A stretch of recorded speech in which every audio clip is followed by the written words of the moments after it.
স্বামী বিবেকানন্দের মা ভুবনেশ্বরী দেবী ছোটবেলায় স্বামীজিকে একটি শিক্ষা দিয়েছিলেন। তিনি বলেছিলেন, আজীবন প্রবৃত্ত থেকো, নিজের মর্যাদা রক্ষা করো এবং কখনো অন্যের মর্যাদা লঙ্ঘন করো না। খুব শান্ত হবে, কিন্তু আবশ্যক হলে হৃদয় দৃঢ় করবে। মায়ের এই শিক্ষাগুণেই ছোটবেলা থেকে স্বামীজি শিখেছিলেন কিভাবে আত্মসম্মান রক্ষা করে চলতে হয়। অপরকে যথোচিত সম্মান দিতে তিনি সংকোচ করতেন না। তেমনি অনর্থক কেউ তাকে অসম্মান করবে তাও তিনি বরদাস্ত করতে পারতেন না।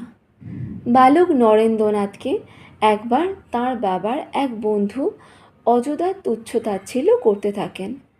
বাড়িতে মা বাবা কখনোই নরেন্দ্রনাথকে ছোট বলে অবজ্ঞা করেননি। নরেন্দ্রনাথের কাছেও এরকম ব্যবহার তাই নতুন।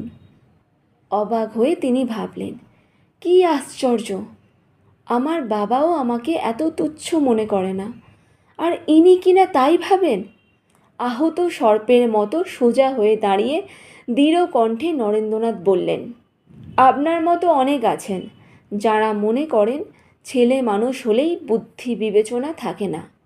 এই ধারণা কিন্তু নিতান্ত ভুল। নরেন্দ্রনাথ অত্যন্ত চটে গেছেন দেখে সেই ভদ্রলোক নিজের ভুল স্বীকার করেছিলেন।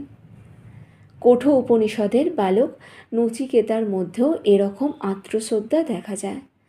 নচিকেতা বলেছিলেন, অনেকের মধ্যে আমি প্রথম কিংবা মধ্যম, কিন্তু অধম আমি কখনোই নই।